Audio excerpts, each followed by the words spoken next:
So let's start a new unit, Unit 5. In this unit, we'll discuss about MSME. So in this chapter, we'll first of all discuss about the priority sector, SSI. So we've seen earlier that banks give loans to borrowers. But if you think about it deeply, you'll agree that banks, if we leave this decision of lending decision totally to banks will lend only to those borrowers or to those regions, those cities, urban areas where there is profit, like large companies or profitable industries. They'll not lend to agriculture or rural areas where it's not profitable. However, an economy is made up of various components. There's an agriculture sector, small companies, small shop owners, cottage industries, family run business. They also need funds. Only when finance is available to everyone, economy will grow. So if we leave this lending decision to banks who work on a profit motive, there'll be some sectors that will be neglected. So government doesn't want that to happen.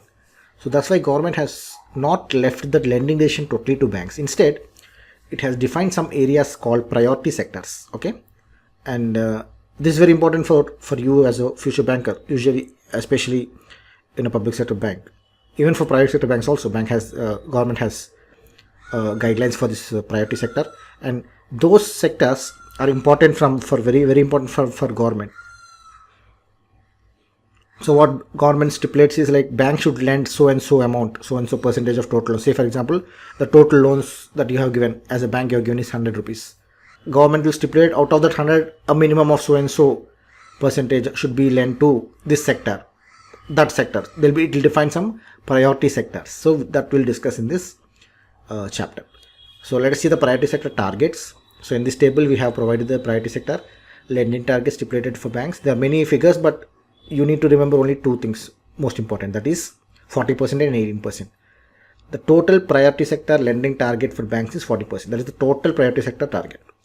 18% is the agricultural lending target. So banks out of the total loan should lend at least 18% to agriculture and 40% to priority sector. We'll see what priority sector is, but in detail later. But priority sector includes agriculture and other sectors of the economy which are important for the economy. So out of the total loans disbursed, sanctioned, 18% minimum should be towards agriculture related activities, and 40%, which also includes agriculture, should be towards the priority sector as a whole. Okay, so the questions in this chapter should be: why can't lending decision to priority areas left to banks, or why does government stipulate priority sector lending targets for banks? We discuss this. What is total priority sector lending target for banks is important question, that is 40%, and what is agricultural lending target for banks, that is 18%.